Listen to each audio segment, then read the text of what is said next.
You have been told that the secret to success is to try harder, work more, grind deeper, force yourself forward with clenched teeth and tightened fists.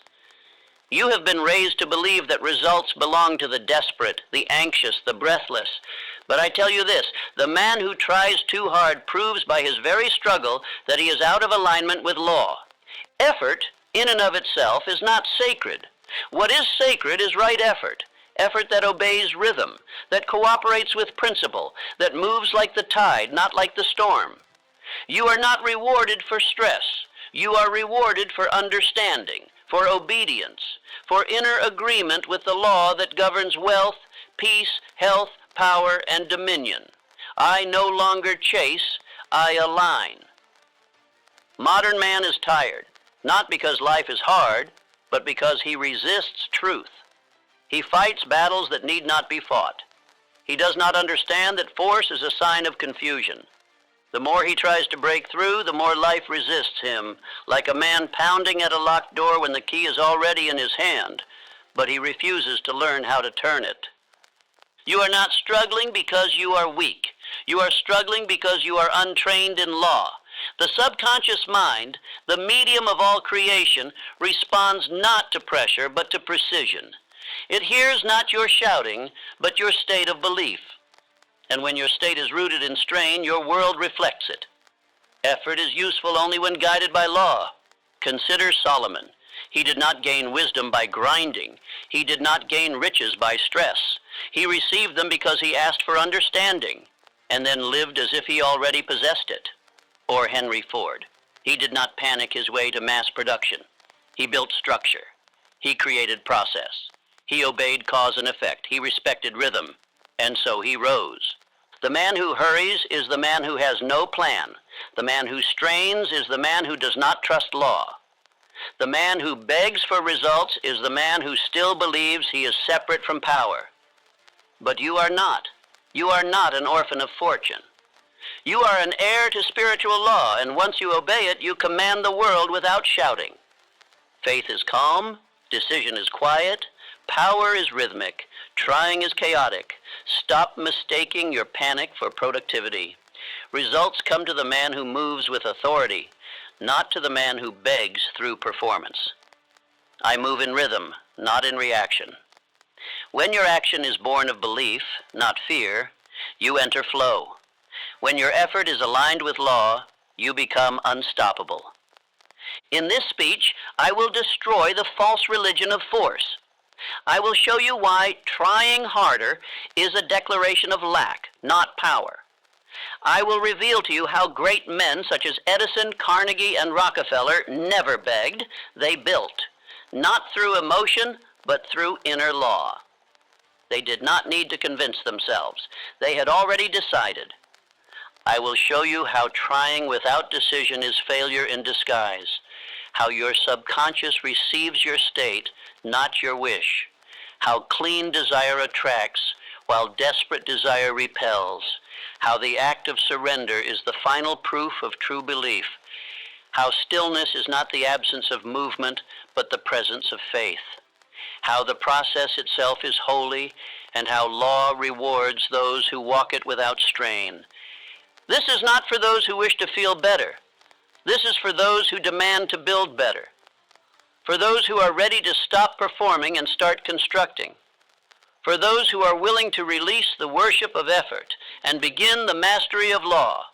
You do not rise because you push harder. You rise because you obey more precisely. You are not here to keep trying, you are here to decide. And that decision, when aligned with rhythm and structure, will do more for you in 90 days than years of ungoverned strain. I decide, therefore I move. I align, therefore I attract. I obey, therefore I command. Let us begin. Part 1, the lie of strain, why trying too hard signals lack. Trying is the mask worn by fear. You do not strain because you believe, it is because you doubt. The man who believes moves with structure. The man who doubts performs with noise.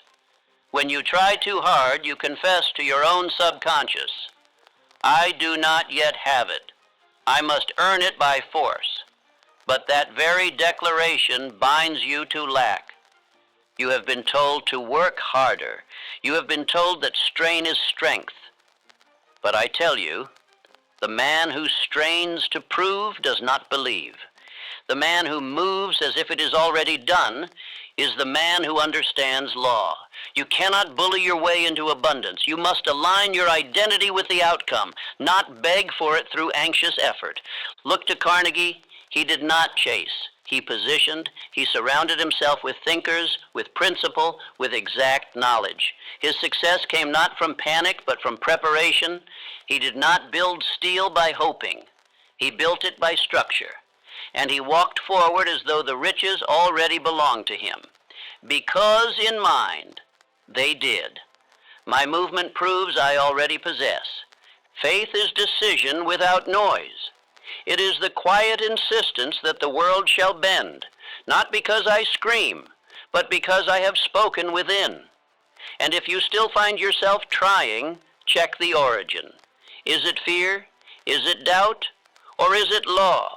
If it is law, you will feel rhythm. If it is fear, you will feel friction. Trying is the language of doubt. I act from belief. The man who tries too hard does not build systems. He builds stories. Stories to justify the panic, the over-effort, the breathless hustle. He tells himself that speed is proof of progress. But speed without direction is chaos. You cannot run your way to the top of a mountain if you do not know the path. First, stop, observe, think, align. The subconscious cannot be manipulated. It knows what you believe. It knows when your effort is born of fear. It knows when your movement is born of desperation. And when it detects this state, it reflects it. You say, I'm trying my best. But your state says, I am uncertain. Your words say, I want success. But your vibration says, I am not yet the man who deserves it. Do you know what builds faster than obsession? Decision?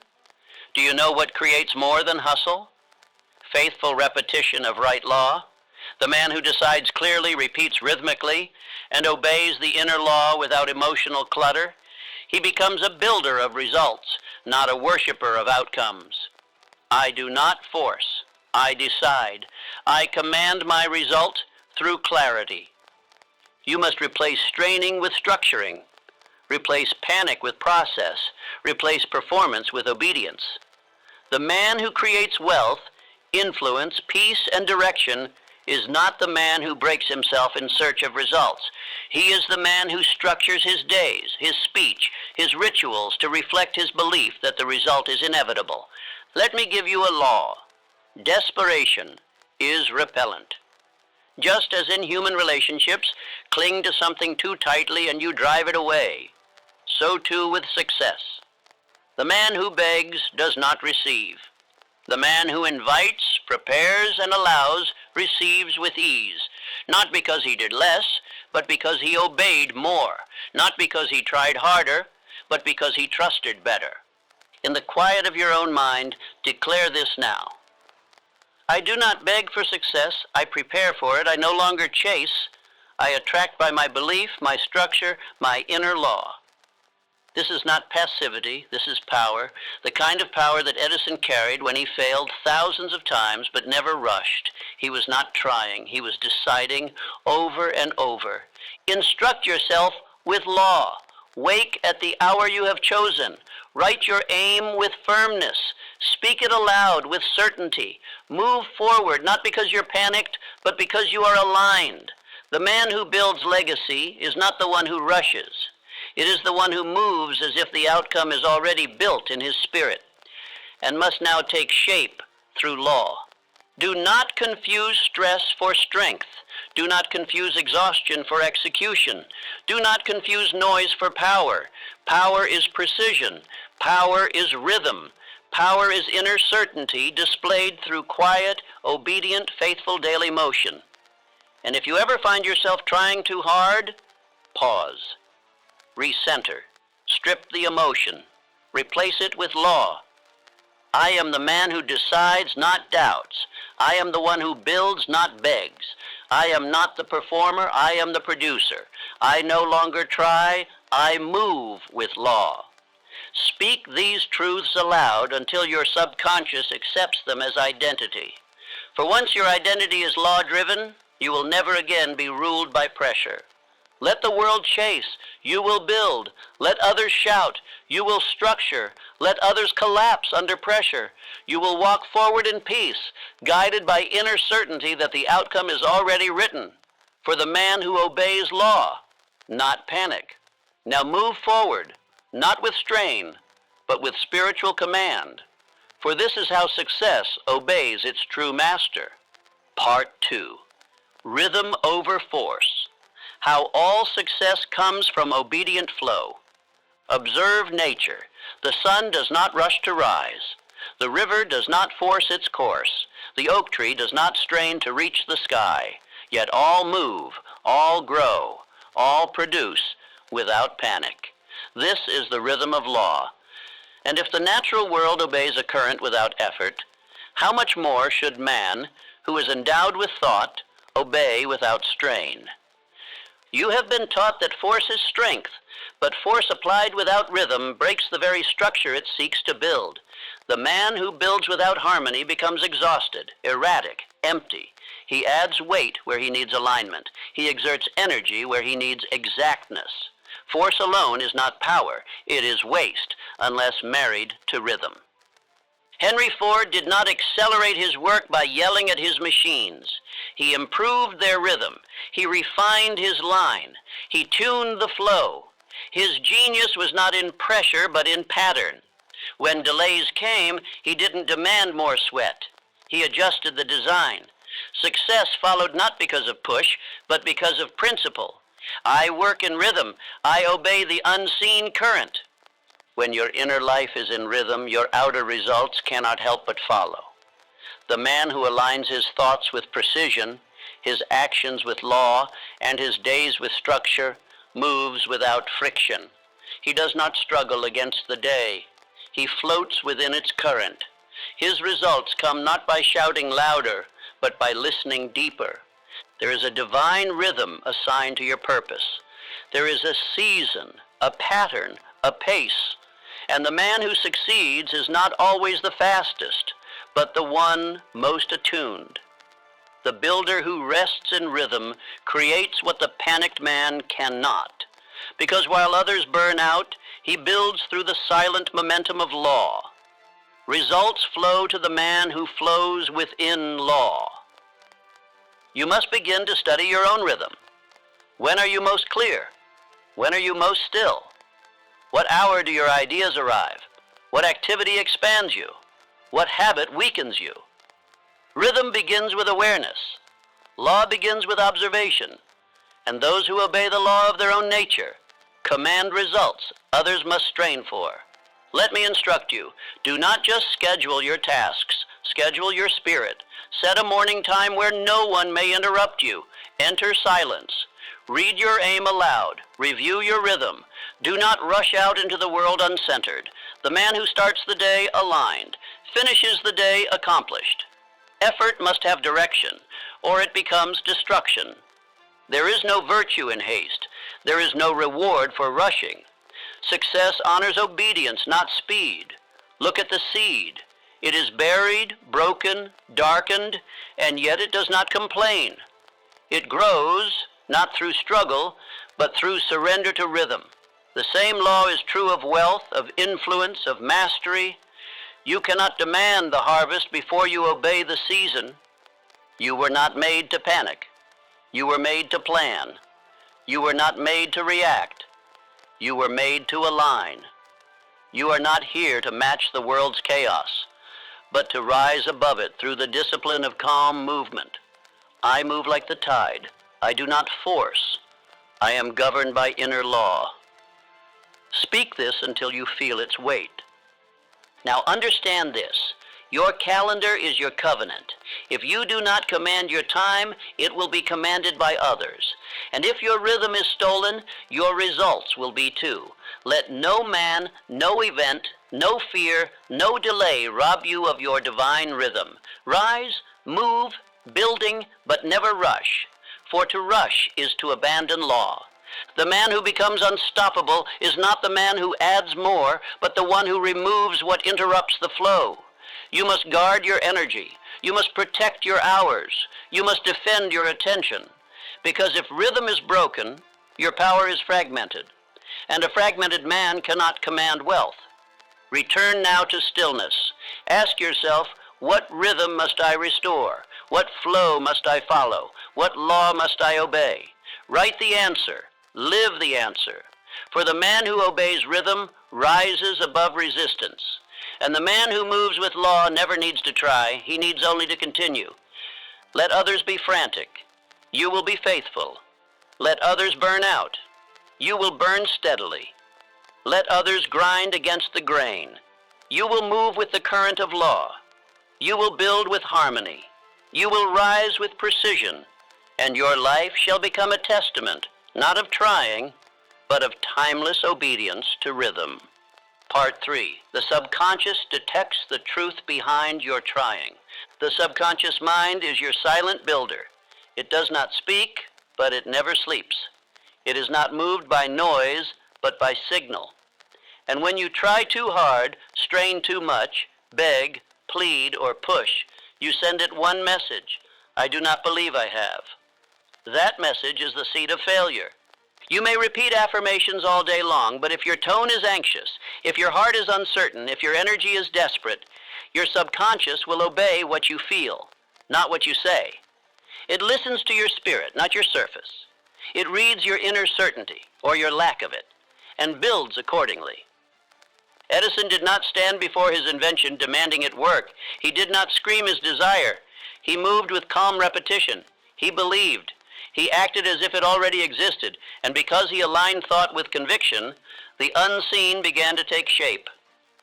I instruct my subconscious with calm decision. You must understand, the subconscious accepts only definite impressions. It is not confused by ambiguity, but it is unmoved by it. When you say, I hope, you confess weakness. When you say, I will try, you declare hesitation. But when you say, I am, and your spirit agrees, then you command reality.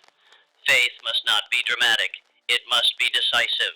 The subconscious builds only what is clear, consistent, and calm. So if your mind is scattered, if your emotion is wild, if your words contradict your vision, you are building chaos into your own future, and law cannot bless chaos. Let me give you the law. Your inner tone must match your outer aim. Speak your vision aloud, but do not shout it.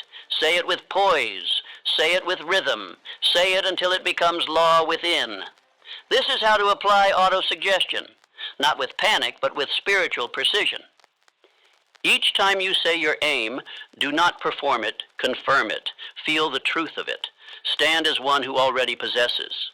The man who acts like a beggar will stay poor. But the man who thinks, speaks, walks as if his aim is already his, shapes the very mind that calls it forth. My inner voice speaks power, not panic. I warn you, emotion, when left ungoverned, becomes a saboteur. It infects the seed. It clouds the command. And the subconscious does not argue, it obeys. That is why your thoughts must be wrapped in certainty, not complaint. In faith, not fear. In decision, not confusion. The moment you believe that you must force, you lose. The moment you believe that you must push, you fall. The moment you think that panic will hurry results, you have told the subconscious to delay them further. Why? Because panic affirms to the mind, I am unready, I am lacking, I am unsure. You cannot lie to your subconscious with words. You must speak to it in alignment. That is the only language it understands. I already have what I move toward. Speak that, feel that, live that, and soon your reality will conform to it. Not because you strained, but because you surrendered the right signal. This is how Solomon ruled, with thought before word, with stillness before action, with law before movement. He knew that inner chaos breeds outer collapse, and so he chose clarity, rhythm, precision, And through that inner alignment, riches came without chase. You will not escape this law. You may try to force the world to give you what you want, but if your subconscious has not accepted it, it will not stay. Results built in contradiction will always return to dust, but results born in certainty remain and multiply.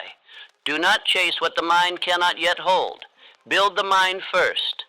Then the result will appear, not by magic, but by the lawful working of faith, not by force, but by alignment.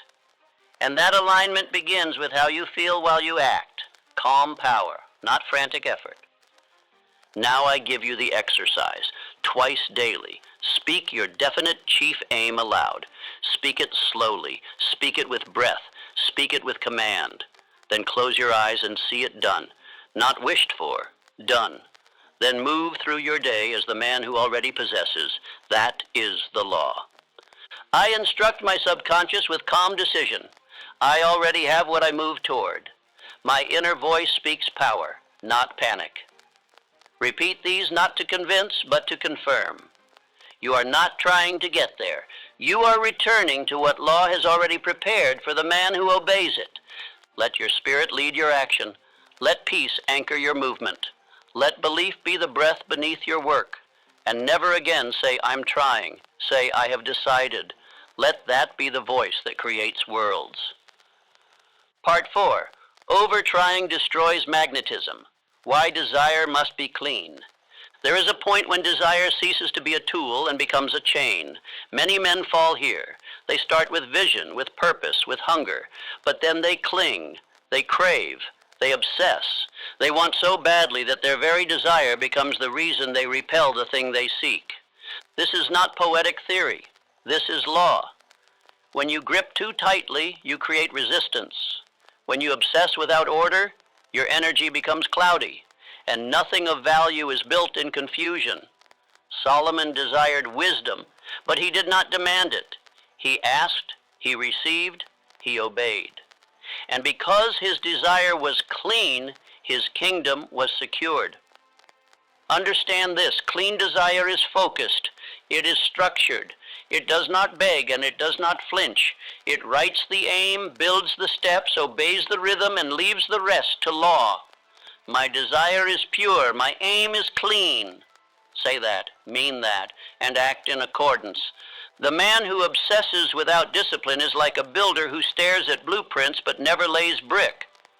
He is always preparing, always perfecting, always anxious, yet never producing.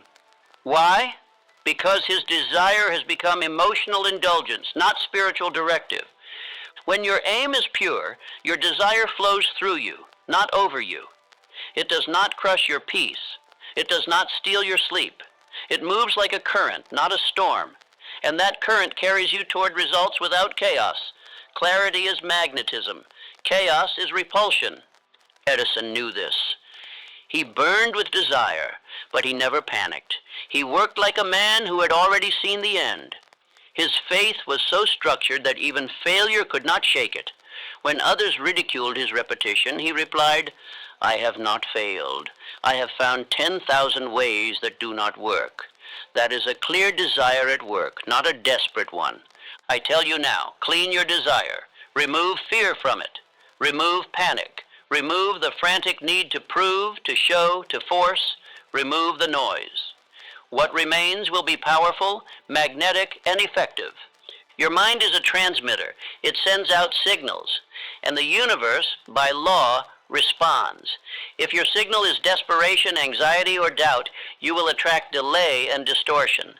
But if your signal is calm belief, structured desire, and rhythmic action, you will attract fulfillment, not by chance, but by correspondence of nature. There is a reason gold flowed to Solomon. He did not pursue it. He aligned his mind with the wisdom that governs it, and by that alignment he attracted what others chase in vain. You must do the same. Let me give you the daily discipline. Write your desire. Speak it aloud, then sit with it. Observe your emotion. Is it clean? Is it calm? If it is not, do not act yet. Purify it first. Remove every trace of neediness, of fear, of performance. Act only when your desire is structured by purpose. This is not inaction. This is precision. The weak act from restlessness. The wise act from rhythm. The anxious move too soon. The grounded move at the moment of power. This is not slowness. It is spiritual velocity. That is how Solomon judged entire nations, with one clear word spoken at the exact moment of law. Now I warn you, do not lie to yourself about the purity of your desire. Do not pretend you are calm when you are confused. Do not cloak panic in routine. The subconscious sees it. The world feels it. And the law responds to it. Let your aim be clean. Let it be so simple that no part of you doubts it. Let it be so grounded that even if results delay, your peace does not. I attract results by mental clarity. I no longer chase. I command through belief. Clarity is not an accident. It is forged. It is reviewed daily. It is spoken aloud until no part of you debates it. And when clarity becomes your internal rhythm, success becomes your external confirmation. This is why over-effort destroys results. Because it clouds the rhythm. It infects the desire with noise. And the world responds not to your effort, but to your state of being. If you are confused, you will attract delay. If you are calm, you will attract direction. Clean desire is humble. It is patient. But it is unyielding. It does not grasp. It guides. It does not force. It frames. It does not panic. It proclaims. My desire is pure. My aim is clean. Do not seek results with a scattered soul. Still the soul first. Then let results arrive in their lawful time. Solomon waited. Solomon obeyed. Solomon asked not for riches, but for wisdom. And because his heart was aligned, all else was added to him. So too must it be with you. Do not seek riches first. Seek order. Seek clarity. Seek a clean aim. And from that you shall attract all that is rightfully yours, not by strain, but by structure. Not by chase, but by command. That is the way of kings. That is the way of law. That is the way of results. Part 5, the man who tries too hard never lets go. Surrender is part of law. The man who tries too hard does not trust. He clings to his goal as a drowning man clings to driftwood. His hands never rest. His mind never calms. His effort is constant, not because he is committed, but because he is afraid. And fear cannot build empires. It can only exhaust men. There is a point where effort must end and faith must begin. You must understand, law does not require your panic. It requires your obedience. You are not called to choke your vision into existence. You are called to prepare your mind, execute your plan, and release your grip. The rest belongs to the law. Edison never sat up at night refreshing his hopes. He worked, he tested, he refined, and then he waited. His confidence was built not on chance, but on the spiritual understanding that law rewards preparation. He did not demand results by force. He invited them through rhythm. This is the moment you must hear me. The reason your results delay may be because you have not yet let them come. You say you trust, but your obsession proves you doubt. You say you believe, but your daily panic proves your unbelief. The law responds not to your words, but to your state. Trying too hard is resistance in disguise. It is a signal to the subconscious that you do not believe the result will come on its own. So you force, you chase, you monitor, you repeat actions, not to build, but to soothe anxiety. And this energy pollutes your atmosphere. It repels the very result you claim to desire. There is wisdom in release, power in surrender, confidence in stillness. I act, I release, I trust. This must become your internal code. Speak it daily, affirm it through practice, confirm it through behavior, build your vision, then let it breathe. Lincoln understood this. He led with purpose, but he did not panic when the battle turned. He made his decisions. He held to principle. Then he trusted that the course would obey the higher rhythm. That is not passivity. That is authority under divine alignment. The man who never lets go cannot receive. His hands are too full of fear. He is like the farmer who digs up the seed each morning to check its roots. In doing so, he kills the harvest he begs to see. You must trust the process once it is in motion. Obsessive control is not strength. It is insecurity masked as management. Now, I am not telling you to sit idle. I am telling you to act, then release. Obey your morning laws. Declare your chief aim. Work in rhythm.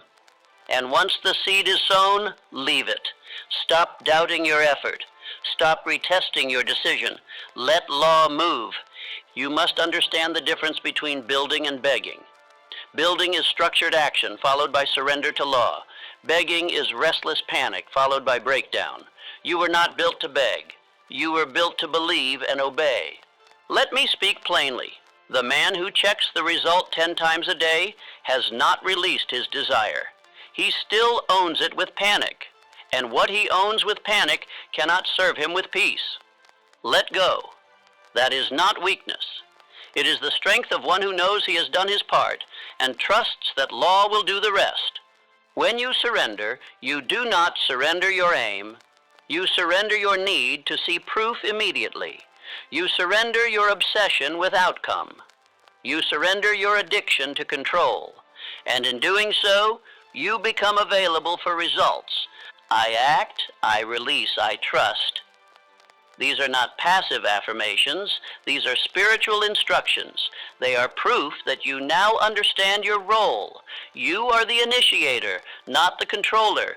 You are the sower, not the enforcer of harvest. Let the principle go to work for you. Let the action compound without your interference. Let the seed grow in silence. Let your result come like Solomon's riches, not demanded, not chased, but attracted by alignment to law. You must feel the difference in your soul between striving and surrender. One is rooted in fear, the other in faith. One pushes results away, the other allows them in. One says, I hope this works. The other says, it is already done. Stillness is not inaction. It is action that has finished its work. It is obedience without obsession. It is faith that no longer questions its own foundation. So I ask you now, what are you still clinging to? What result are you choking with your fear? What decision have you made yet not trusted? Write it down, speak it, then let it go. When you can speak your aim without urgency, without fear, without force, then you are finally ready to receive it. That is the law, that is the path, that is the proof. I act, I release, I trust, say it, mean it, and now live it. Part 6. True builders move calmly. Why stillness is the language of power. The man who is still is not lazy. He is not weak. He is not slow. He is ready. Stillness is not the absence of action. It is the presence of supreme internal order. The man who walks slowly with purpose moves farther than the man who runs in panic. The builder who carries inner silence has already won before he begins. Watch any man of true power, and you will see the same rhythm. Calm presence, clear words, deliberate movement. This is not born from training. It is born from trust. Trust in law, trust in thought, trust in rhythm. When the inner world is governed, the outer world bows. Charles Schwab did not shout to lead men. He did not panic in markets. He governed with presence, and presence is only born in the man who no longer doubts himself. He had made a decision, and he walked in it. Now let me speak plainly. If you are flinching, rushing, apologizing, adjusting yourself every hour, then you have not yet decided.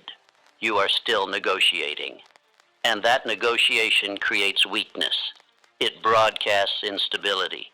It denies law. Stillness is the final proof that you believe what you said. If you believe the seed is planted, you do not dig it up. If you believe the law is working, you do not interrupt it with noise. And if you believe in your definite chief aim, you walk in it before it becomes visible. Edison was not frantic. He worked in order. When an experiment failed, he said, "Now I know one more way that will not work." He remained calm in his kingdom because he knew the end was inevitable. Why? Because he had already chosen to believe. Understand this. Every time you panic, you weaken the suggestion. Every time you speak fear, you corrupt the command. Every time you question the law, you interrupt its fulfillment. But when you remain still, you confirm your faith and invite power. Do not confuse stillness with slowness. Stillness is internal. You may act quickly, but with peace. You may speak decisively, but with calm.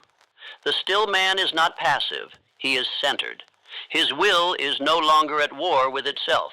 And this, my friend, is the true source of magnetism. The loud man repels. The frantic man misses. The apologetic man is forgotten. But the still man, the builder who speaks little and moves like a king, he is remembered. He builds what others only talk about.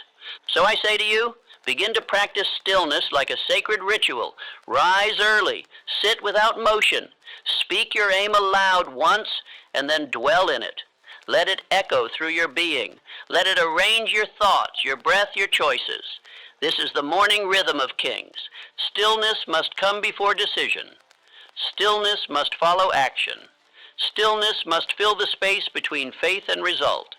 This is how law moves, not by noise, but by quiet certainty. The world teaches you to scramble, to prove, to beg. But the law does not reward scrambling. It rewards structure. The law does not respond to begging. It responds to belief, calm, composed, and continuous belief. Now let me ask you plainly. When you walk into a room, do you speak with the power of stillness, or do you broadcast your doubt? When you begin your day, do you command your time with order, or do you chase it with desperation? Correct it. Stillness is not optional, it is required. For stillness is the only posture that allows law to operate at its highest level. It is the signal to the subconscious mind. I no longer doubt. I already possess. So build your days in stillness. Schedule your silence. Enforce your center. Review your plan, rehearse your aim, and move slowly like a storm that cannot be stopped. This is power. Your affirmation is no longer something you whisper nervously. It is a law you walk in. Say it now, with your chest open and your voice calm. I move like the man who already won. My calmness is my crown. I walk like law is already working. Write these words. Read them daily. Embody them. Let stillness become your shield, your sword, your crown, because the world will bow to the man who no longer needs to chase it. And that man is you if you decide. Part 7. Obsession with results destroys process. Why you must love the work. The man who is obsessed with outcome becomes blind to the process that builds it. He is addicted to the fruit but neglects the soil. He wants the crown but refuses the discipline. And in this blindness, he chokes the very process that would deliver him everything he asks. You must understand, true wealth, true mastery, true power are all born in ritual, not in reaction. The man who shows up daily, who sharpens quietly, who builds without applause, he wins, because he has fallen in love with the work. And the work is what reveals the man. Henry Ford did not ask daily for results. He asked daily for improvement. His attention was not consumed with external reward, but with internal refinement. And because he obsessed over excellence in process, the results came as a byproduct. Most men sabotage their success by demanding proof too soon. They check their progress like nervous beggars, hoping that the world has noticed. But the man who is chosen, he does not need notice. He is too busy becoming. You must fall in love with the act itself, with the discipline, the repetition, the silence, the hammer striking the same anvil 1,000 days in a row. This is the furnace of greatness, and the man who embraces it becomes unbreakable. If your joy depends on the result, you will be weak. If your value is measured by applause, you will be empty.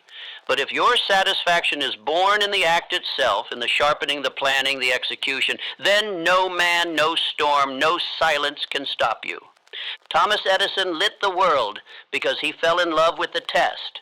The 1,000 attempts were not burdens, they were steps. His fulfillment came not from the outcome, but from the work itself. Listen to me now. The builder must become the process. He must disappear into it. The man who becomes his craft cannot be denied. He is no longer hoping. He is becoming. Create your sacred hours. Hours where the distractions do not exist, where opinions do not reach, where no man sees, and still you show up. These are the hours that write your legacy. Not the speech, not the applause, but the empty, disciplined hours when only law is watching. Build a routine that worships the work.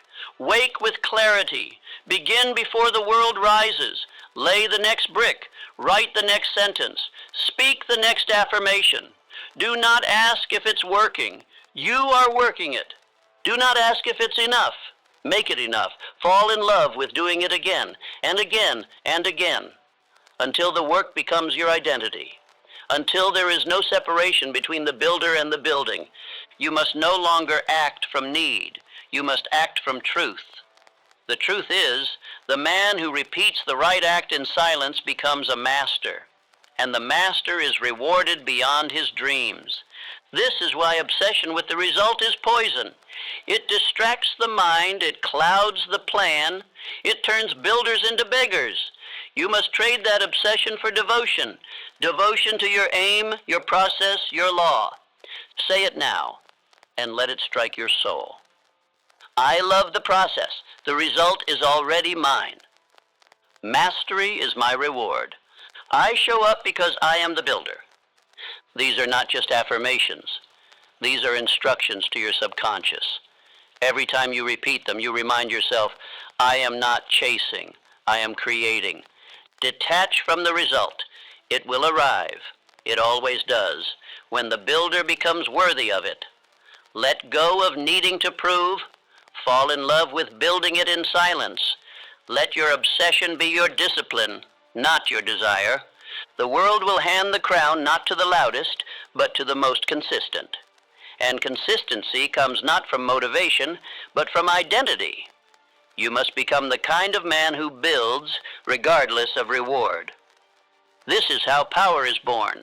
This is how kingdoms rise, not in frenzy, not in noise, but in the hidden hours where work is loved, repeated, and made sacred.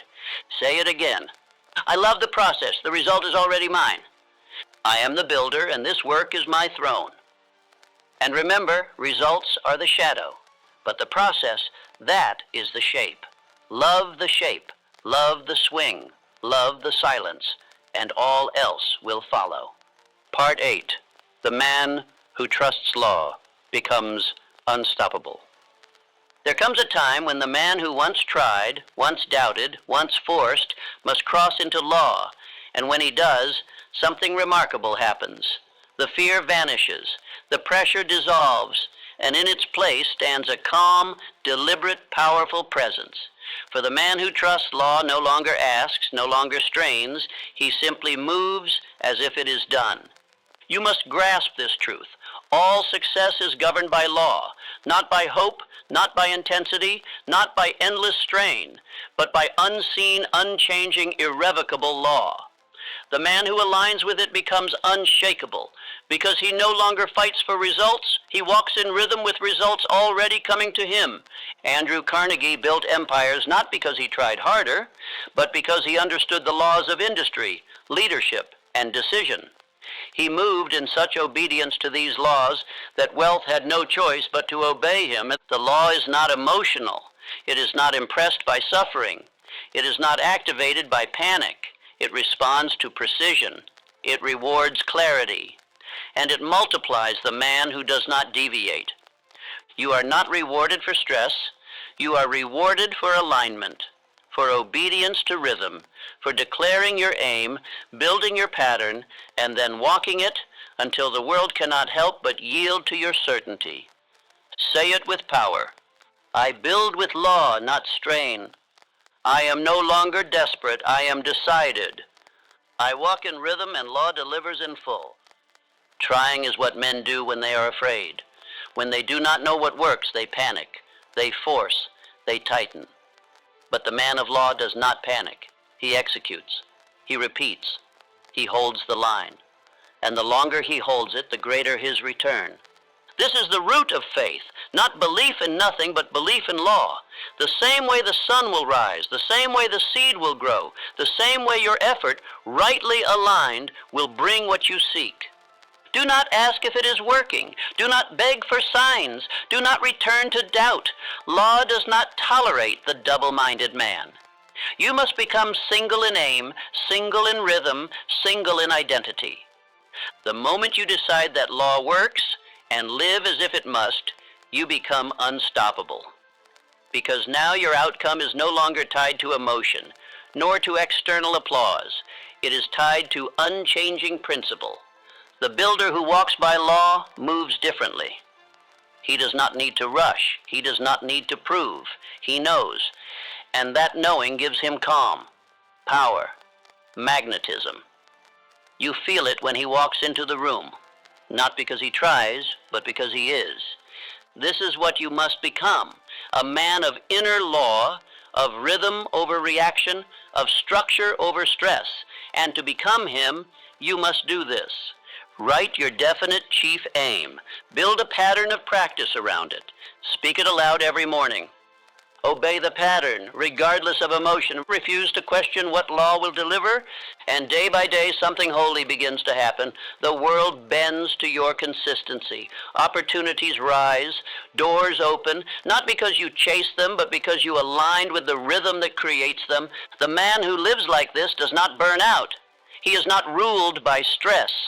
He walks in power because he is not trying anymore. He is trusting. You must decide today, I will no longer chase, I will no longer panic, I will no longer prove, I will build by law, I will live in rhythm, I will become the kind of man success is drawn to, and as this becomes your identity, your results will change. Your presence will change. You will be seen as one of the few, not because of what you say, but because of how you move. So repeat it. Let it be carved into your spirit. I am the man who trusts law. I move in certainty. I act without strain. I no longer beg. I no longer hope. I walk with power, and results obey me. This is the final principle, the completion of everything you've learned. Law is the structure. Rhythm is the way.